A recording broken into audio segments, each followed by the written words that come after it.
There is an ancient Chinese story about a Chinese butcher who had a cleaver that he never sharpened in 20 years. And he was asked one day what his secret might be. He said, well, I have noticed that there is a space between the bones of the animals, and this space is needed for the joints to move. And I always apply my cleaver in that space, and that is how I lay aside the bones, and I never have to sharpen my cleaver.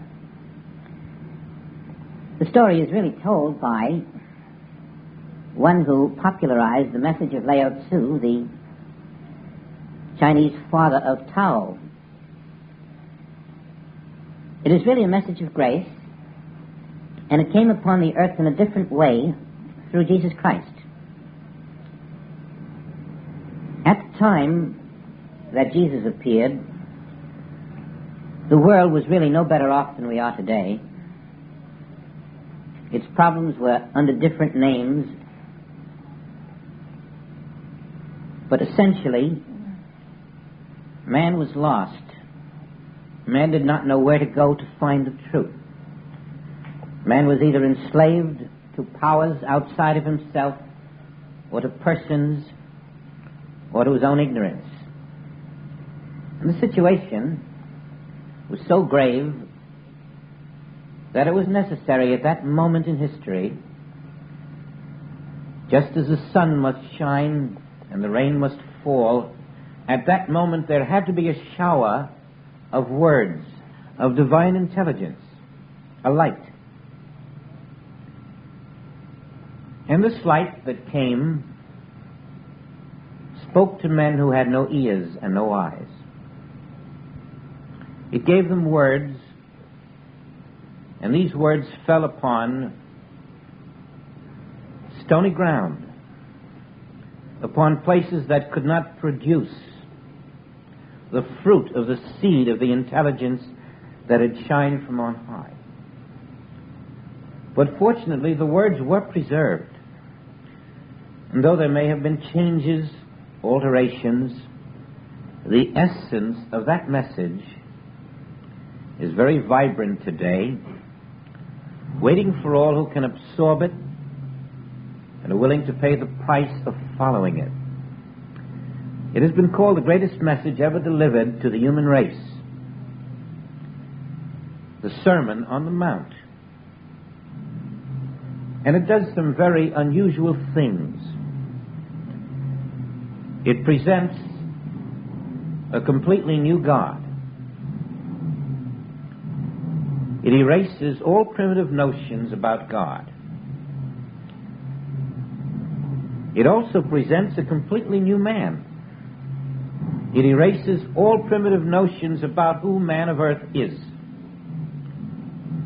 It gives him an opportunity to stop stumbling, to stop paying a tithe to the ignorance of the world around him, and to find out that he is really a self-sufficient individual. Now, it may come as a shock to all of us to learn that although we have pretended even to ourselves that we understood the message of the man, that we could run right down those Beatitudes and say, well, of course I understand them. One day it comes to us and says, well, you understand them, but do you really? Are you living them? Was it just something you read one day? Or did it change your life? Did it bring forth the immortal creature where the mortal once stood? What have you really done about those Beatitudes? One woman called the other day. She asked for help about her hands. And then she says, what can I also do to help myself while you're working on this? And I suggested she might work with the Lord's Prayer more carefully. And she said, well, then I'm on the right track because I say the Lord's Prayer every morning. Her emphasis was on, I say the Lord's Prayer every morning. I didn't bother at the moment to tell her that she could say it forever with no result whatsoever. Because the saying of it, or the saying of the Beatitudes, is like reading the menu in a restaurant. You're still going to be hungry if that's as far as you go. Now, when I looked at these Beatitudes again, I was startled too. Because I know that although I see what they mean, they are still not bone of my bone. They are not flesh of my flesh, and they must be.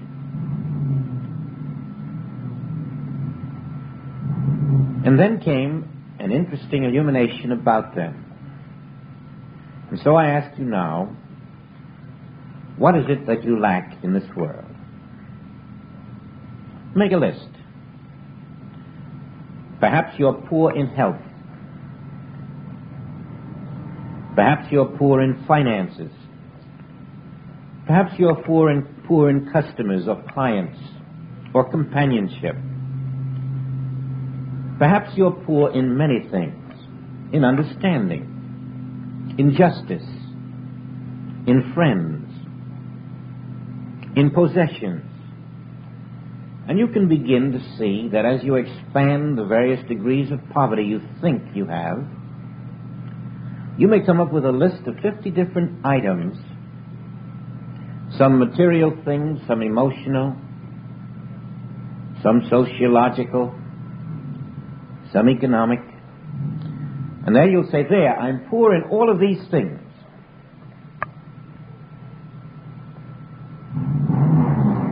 And along comes the master and says,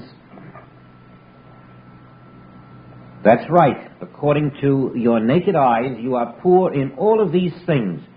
And if you want to spend 50 more lifetimes, you still will be poor in those things, or you will change your list to another list and be poor in 50 other things, if you keep going about it the way you have been going about it. And then he revealed the great new higher dimension. Nobody is poor in anything. We're only poor in the forms, in the effects, in the images. What we're really poor in is one thing alone: the substance from which the images are formed. And being rich in that one substance, we have all of the effects we thought we lacked. We're no longer poor in health, we're rich in health. We're no longer poor in finances, we're rich in finances. We're no longer poor in the things of this world because they are added unto us. But we must first take the step of realizing that poverty is never in things. That is the illusion of poverty. If you are poor in spirit, you are poor in all things. And so he made that his first beatitude. The moment you realize that you are poor only in spirit, you're on the path. For at that moment you know that as soon as I attain even a measure of the substance called spirit, in that moment I am enriched, and the substance being my possession, it will now form itself as all the things that I have need of. And the moment we know then that we are only poor in spirit, that is the moment we are ready to be blessed. Blessed are the poor in spirit. Theirs is the kingdom of heaven, because they have the substance of heaven. And this then was the revelation to an unheeding world that this is a universe of spirit. And deeper down would follow the knowledge that if spirit is the substance of the universe, spirit is my substance. And so at the very same moment he was revealing spiritual identity. Your identity as spirit, the identity of your neighbor as spirit, the identity of the universe as spirit, and the identity of God as spirit. And And clearly, if all is spirit, then God is the only spirit, the only one, the only being. And now, all in one fell swoop, he had shown us that there is one power in the universe. Only one. And all of the powers of lack and limitation and disease, even death itself, were imaginary powers existent only because man did not yet know that he was lacking in the one spiritual selfhood that he did not recognize on the earth. Having it, having his spiritual self restored to his consciousness, having a spiritual consciousness, man discovers himself to be the immortal self, the one, without opposite, possessing all of the spiritual qualities of spirit. And then the Bible is alive. All that spirit hath is thine, because thou art my spirit. Did you say you were lacking in these 50 things? They are all included and embodied in my spiritual selfhood. And then the journey has begun. Now we have this great strength of knowing that I have only one goal: the realization of my spiritual selfhood. Having it, I have all.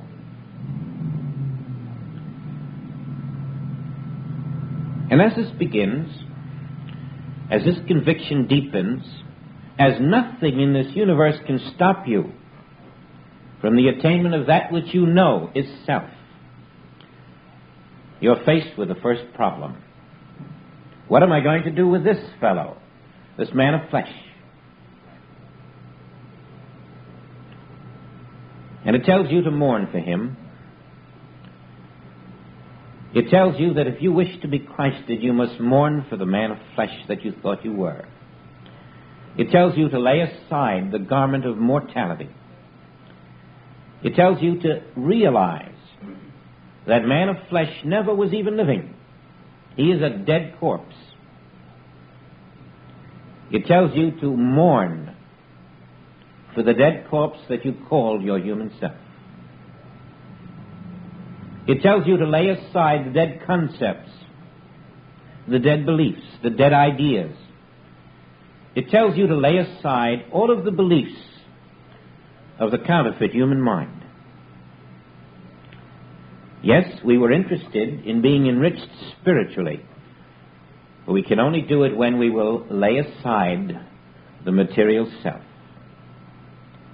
We are being told to impersonalize life, to take off the persona, the mask of mortality, and to permit ourselves to accept, not on blind faith anymore, but on the assurance of the Master within, that there is a spiritual universe all around us in which perfection abounds without opposite.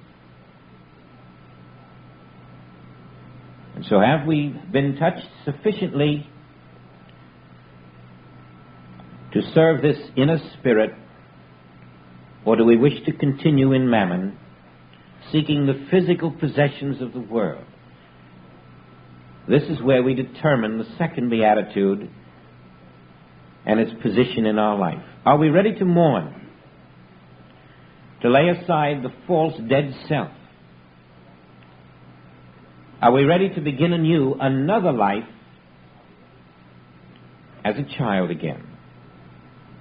A new beginning, a new dimension, a grander vision of what life should be. And if we answer in the affirmative, then we begin the third beatitude. We are meek. Not to our fellow man at all. We are meek to the Father within. We are meek unto the Spirit. We are moving now as pilgrims. We have learned that there is an infinite spirit, a transcendental spirit, which individualizes as the Father within. And if the outer man will make an adjustment to permit that vital contact with the inner man, this infinite transcendental spirit will function where we stand in our living experience. And so we become receptive. We develop the listening ear. We seek the guidance of that Father within. We say, "Speak, Father. Thy servant heareth. I am a servant of the Most High. I listen for my Father's voice, the shepherd within." And as the Father guides, we become the outer fingertips of the infinite. We only move as we are moved. The outer becomes the visible expression of the inner. The mind is no longer on the throne. The soul is guiding. The soul is teaching. The soul is becoming the power that furnishes all that is needed in this experience. So we are lifted through this meekness to the Spirit into higher realizations of self, and we come into that great area called righteousness. This is what we had hungered for and thirsted for. This was the pearl of great price for which we were willing to sell all that we possessed. Righteousness. But not my righteousness, not self-righteousness, not the righteousness of this human mind and body, but the righteousness of the Father within. The righteousness which says, my thoughts, my guidance, my will in you is righteousness. And until you have opened yourself through meekness, through mourning, through the confession of spiritual poverty to my will in you, you do not rise to the level where you can be an outer expression of the infinite in all its glory. This righteousness is the righteousness that exceeds the righteousness of the Pharisees, of the scribes, of the church, of man whose breath is in his nostrils. For it is not a human righteousness. It is divinity expressing itself, pouring itself forth from the deepest recesses of your own soul. It is infinite guidance appearing locally. And thus you are in the right use of all the faculties that you have. In this righteousness we feel the power of God.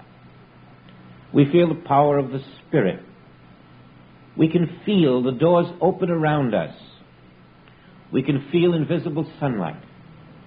We can hear invisible music, inaudible music. We can feel the power of the infinite. This righteousness is the beginning of the new dispensation. Instead of karmic law, instead of subservience to man, instead of subservience to the elements, instead of subservience to all of the visible lacks and limitations of the world, we break the law of karma. But it is really broken for us. The opposites diminish, dissolve, disappear. There is no hate, there is only love. There is no lack, there is only fulfillment. There is no injustice, there is only the law of divine justice. Because righteousness is now the only power functioning in us. We have transcended the opposites. You can tell when this is happening in you because it takes you into the next beatitude. You find you have the quality of mercy. And the reason you do is because as you look out with righteousness, the will of the Father in you governing you, you look past the forms. You do not judge the effects, the images. You know now that forgiveness is not a human quality at all. Forgiveness is a divine self within, recognizing itself without everywhere. The divinity of your being looks out at your fellow neighbor and beholds the invisible Christ. That is your mercy. It is a recognition of the invisible self, the Son of God, everywhere. And so once more, we are blessed by this new higher vision. We are merciful, and unknown to us, it was only through this ability to rise to the level of divine forgiveness that we too could be forgiven, that we too could be made white as snow. For now we are judging no man, and we are not judged by man. The mercy we are extending to the world is measured back unto us, because we have sent out only the good, and only the good can return. All the bread we cast upon the waters at this level is love. Nothing can return to you except love, for that is the law. And soon we find we have no enemies, we have no debtors, we have no antagonisms. We are reaching that glorious place where the righteousness of the Father within, having purified us of the dross of human resentments, human antagonisms, human judgments, we are in conscious union with the Father. We are in the unconditioned universe. We are free. We have found the real freedom, the freedom of spiritual consciousness, which we could never find in a body or in a mind. And now we are a free, transparent channel for the infinite. In this level of purity, we are the pure in heart. There is no personal self intervening. There is no glass darkly. There is no thinker. There is only the Spirit expressing where you stand as your very being. This level, the pure at heart, is the Christing. This is the Christ consciousness. This is infinity where you stand. Now we have discovered then in these 6 steps that Jesus was teaching the world that what they saw with a 3-dimensional eye was not the creation of God. He was teaching them that all men on earth were in a state of cosmic hypnosis, accepting powers that did not exist, conditions that were unreal, living under a condition of karmic law, living under the belief of divine punishment. And in 6 steps, he delineated the path that he himself had already followed.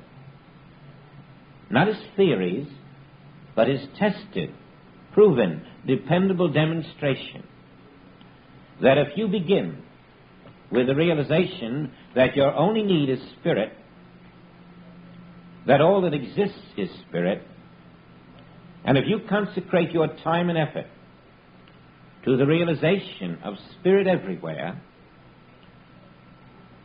through putting off the old man, dedication to that spirit within, letting it dwell in you and you dwell in it until the moment of freedom from this cosmic mind, you would then be lifted to the place where the eye of you would lift all men unto you, where you could unsee that which human eyes declared, where you would become a witness of the Most High.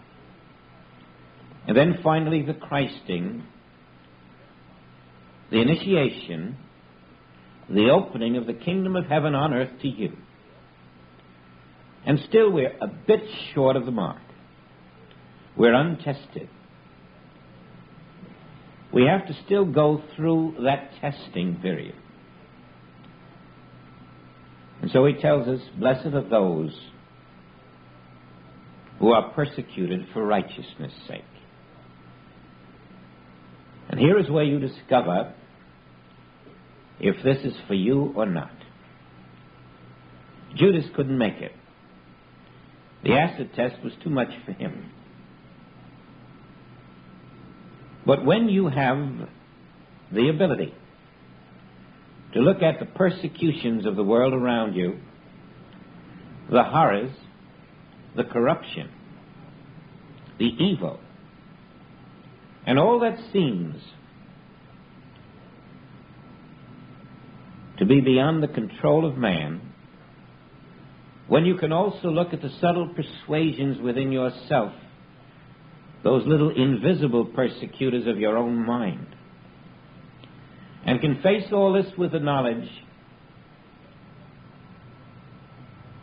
that you cannot be moved from spiritual identity, which is the realization of omnipresent perfection,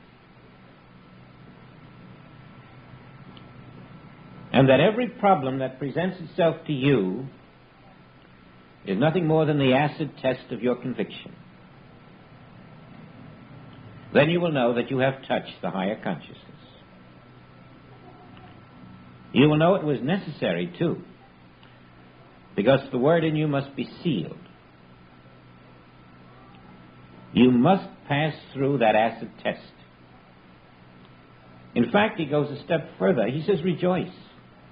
Rejoice when you are persecuted. Why? Because so persecuted they the prophets before you. That's how these men came into their highest state. Every persecution, every lack, every limitation, every form of adversity, however severe it appears to the naked eye, is cementing home for you, if you are ready, the realization that in the spiritual universe, these persecutions are pure mirage. If they're real to you, then you've got to go back to step number 1, 2, 3, and 4 and find out where there was a flaw in your understanding. When you follow them carefully, when you come to the 6th step, the 6th beatitude, pure at heart, pure in heart, you should be a perfect transparency so that even the major catastrophes of this world are quickly seen for what they really are. Peace has no opposite. Love has no opposite. Eternality has no opposite. Immortality has no opposite. Abundance has no opposite. Every opposite, anything unlike God, is but a shadow of thought, and you need not remove that condition. You must simply come over that shadow of thought. Now, these Beatitudes represent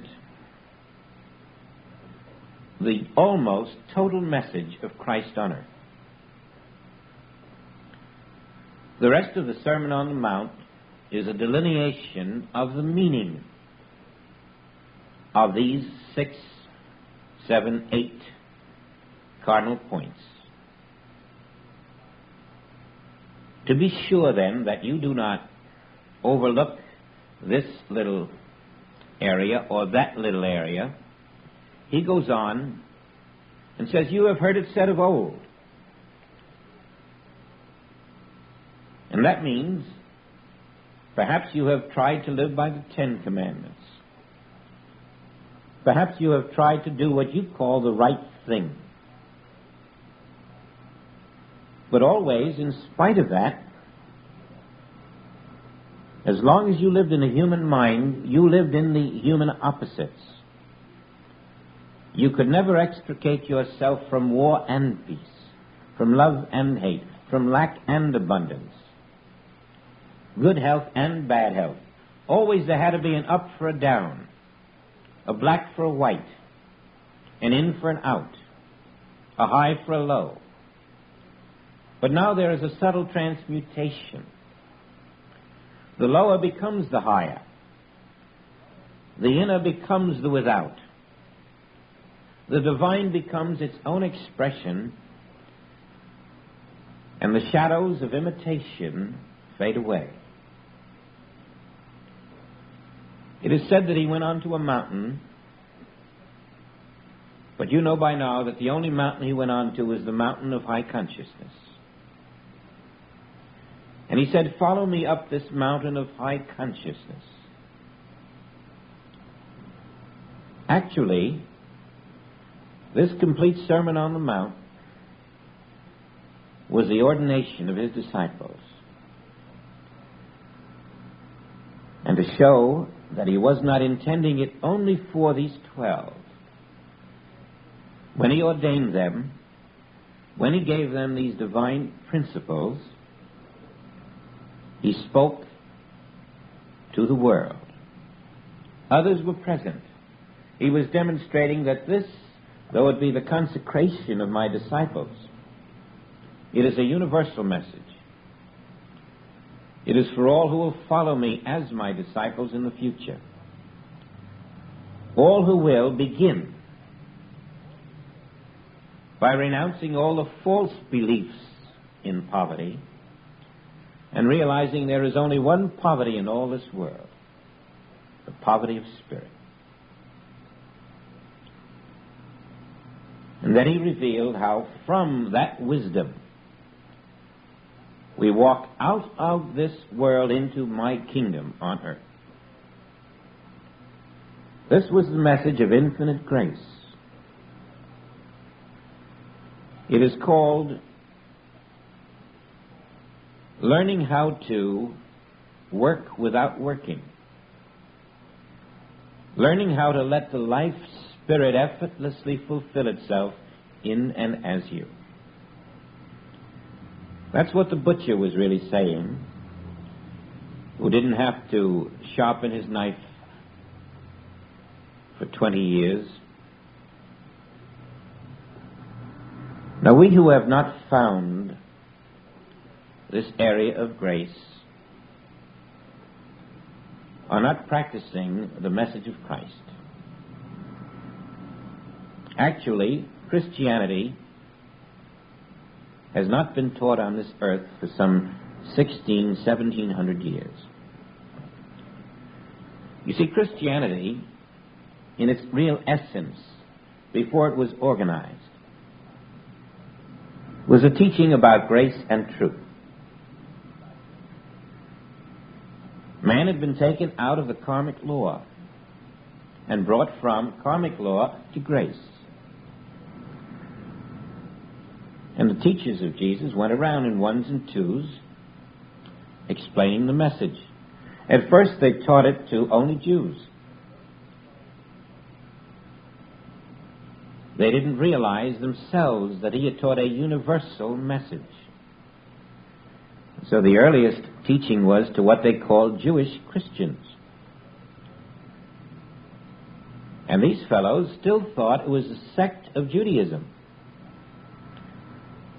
Paul and Peter eventually took it out of that, particularly Paul. But it was never called Christianity.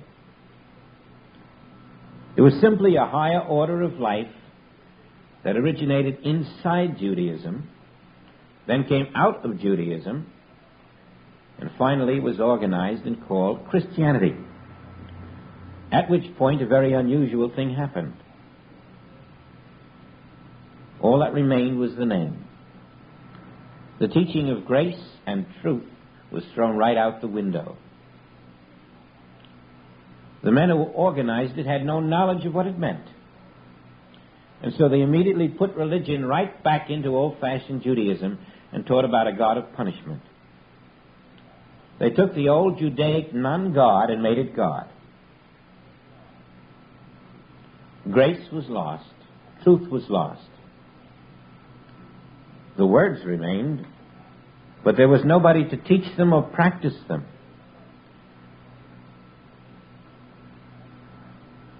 And as you come up to the 20th century, you find that for 1700 years, the Beatitudes have been merely black print in a little book called the Bible. And people do what this woman told me they do. I said them this morning. I used to say them too. To do them, to live them, to be them. And then you see that poor in spirit branches out into 7 more meanings. Once you have caught the idea that unless spirit flows through you, you're a branch cut off, you realize there is no place where you can stop that flow. The moment you stop it, you stop consciousness from being your God. There must be infinity flowing at all times, and so we are constantly poor in spirit. That is our greatest wealth. The ability to stay poor in spirit, to let the Spirit flow in, through, and out, and consistently be open for the flow of more. There is no end to infinity, and it must flow through you without interruption. There is no place where you're satisfied. No place where you can say, now I am content. Now I can stop. You might just as well say, now I will stop living. For spirit is life itself.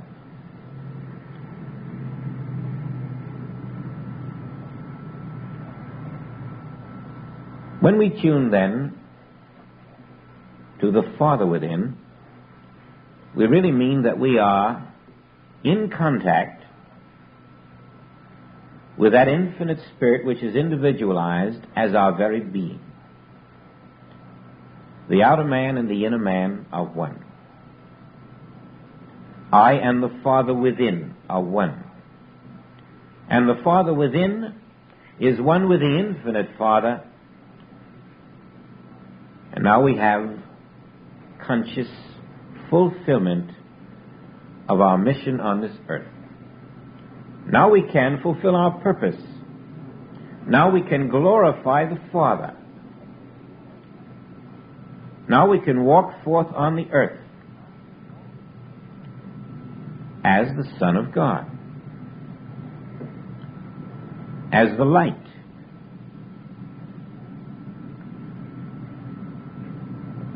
We have all read these Beatitudes before. Now we're going to make them ours. For the rest of this book is really about the Beatitudes. The next 9 or 10 chapters are all about the Sermon on the Mount, which in itself is an elaboration of how we can pursue these 8 steps right up to a total rebirth.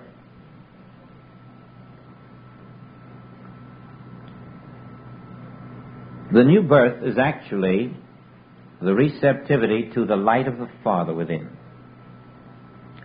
It births itself. It takes you out of the sphere of reincarnation after reincarnation into the sphere of transition into the kingdom. Now, with that as a preliminary, let's just dwell for a moment in the silence and go through our Beatitudes within ourselves, applying them to ourselves, somewhat like this.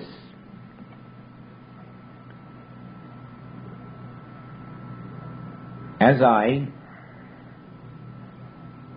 receive the spiritual impulse from within,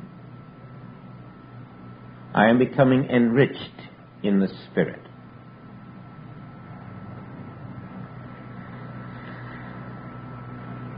removes all responsibility on my part. It says, "Come unto me." No matter how you are laden, my yoke is easy. I am the Spirit, the Father within. And I am here. I am living. I am present. I am not a future heaven. I am now.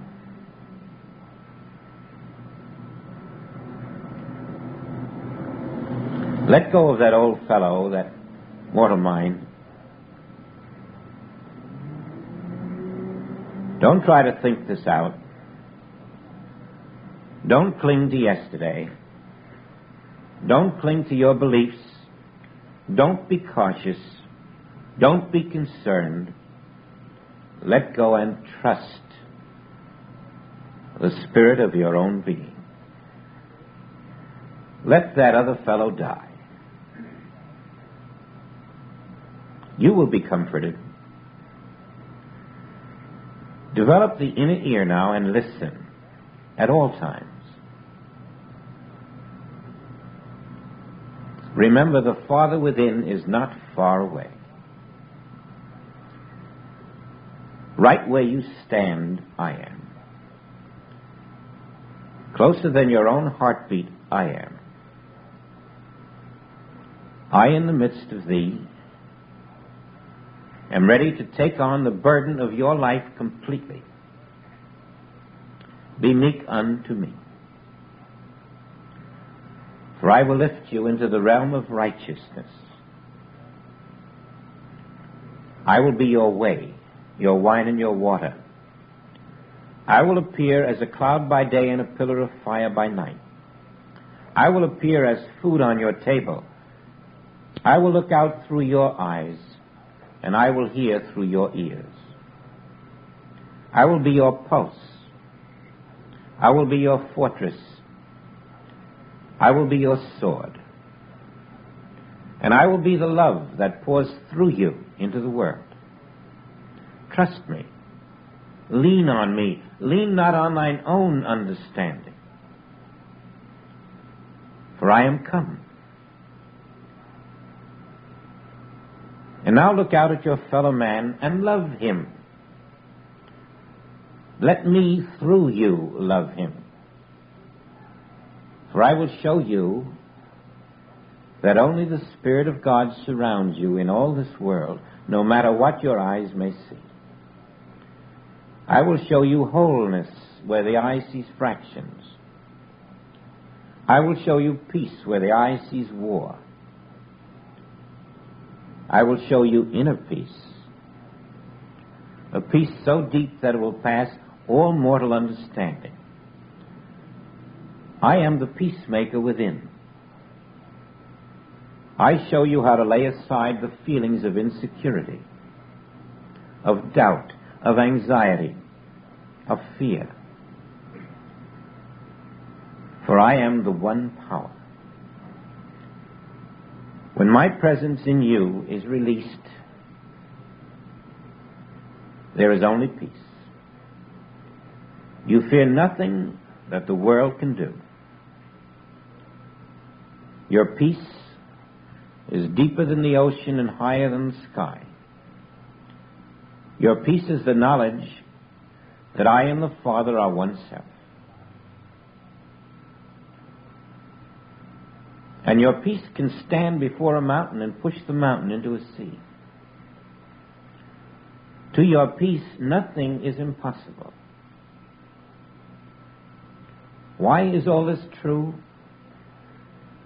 Because when the Spirit of the Lord is upon you, there is freedom. The only freedom that really is. Freedom from every seeming lack. But only through this Spirit that is upon you. How can we be persecuted now?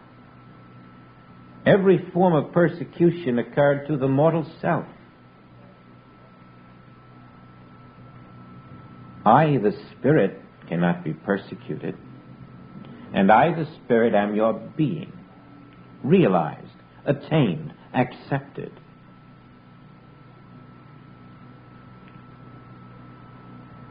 We're in the land of joy. Rejoice. There are no enemies in spirit. There are no bombs in spirit. There are no lacks and limitations in spirit. Unveil the true self, and you find why it is said that the kingdom is at hand. All this is the salting, the restoring of the savour to the salt.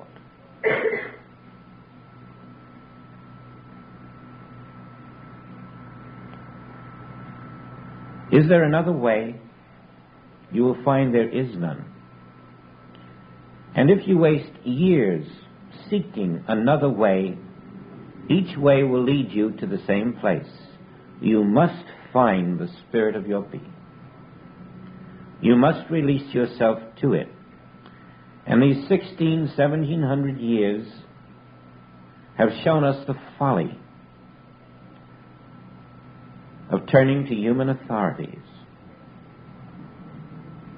the folly of seeking a way through religion, through science, through philosophy, through government.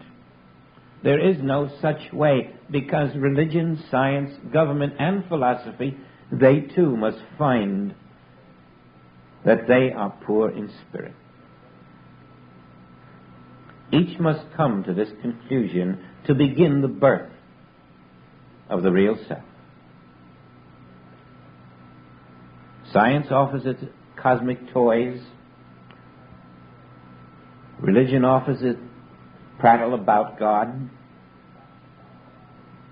Government offers us this, and finance offers us that. Everywhere we are given theories, ideas, concepts of the counterfeit mind of man, which rejects the illuminated, dependable demonstration of the Christ mind. And that Christ mind gave us the Beatitudes.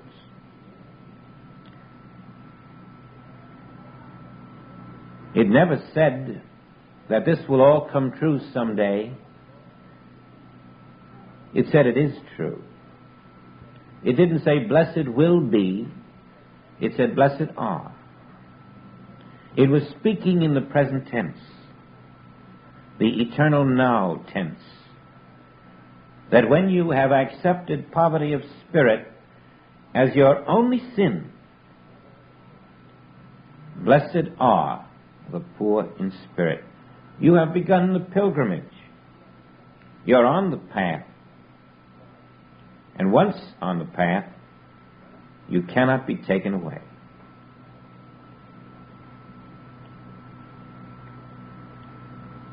As you go through the remaining lessons in this book, and as you review what you have done up to now, try to make that adjustment which sees that all you have to do is to begin at the right place,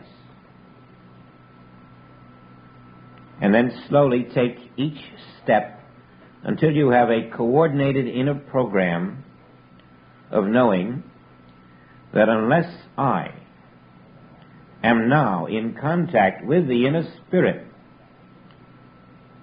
this day is a human day. This day is a separated day. This day will be a fruitless day, for the human does not bear spiritual fruit. And then why waste that day and that month and that year and that lifetime? Learn from the era of 17 centuries that poverty of spirit is the only poverty in the universe, the only sin, the only crime, for it is the separation from your own being. That is where you begin. And with the right beginning, all else is assured.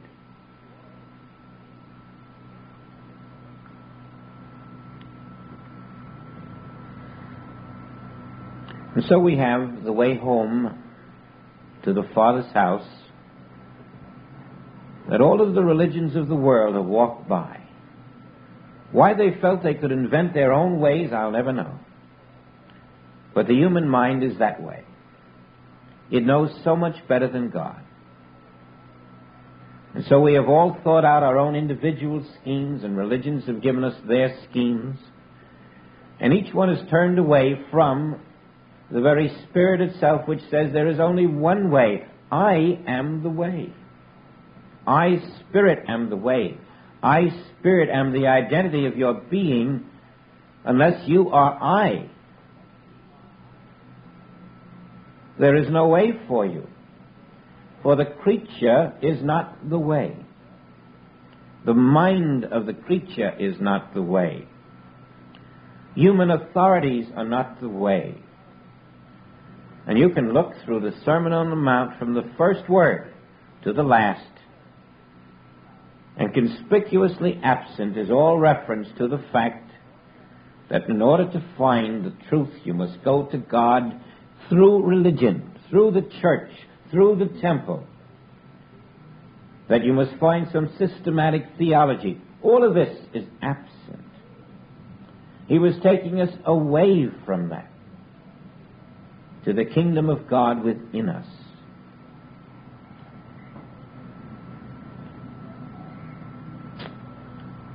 You know, and I know, that whoever has felt the kingdom of God within has sufficient proof that it is the way.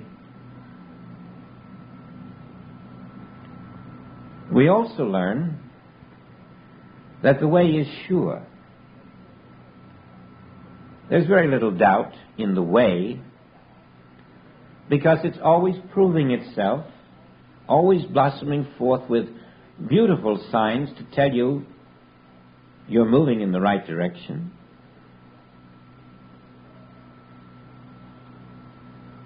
Until there's no self but I. The I that is the way is yourself. You're not a divided self. You're the one self. The one self which knows there's no one in this universe to persecute me. I am the one infinite self-expressing. And then all the mirages of the world, which call themselves powers, are frustrated because you are the way.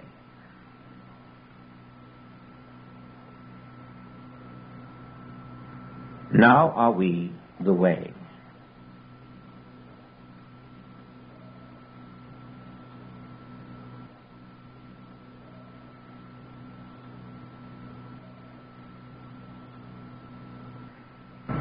I think a little rest would be good for us. And then we'll see what the way has to tell us.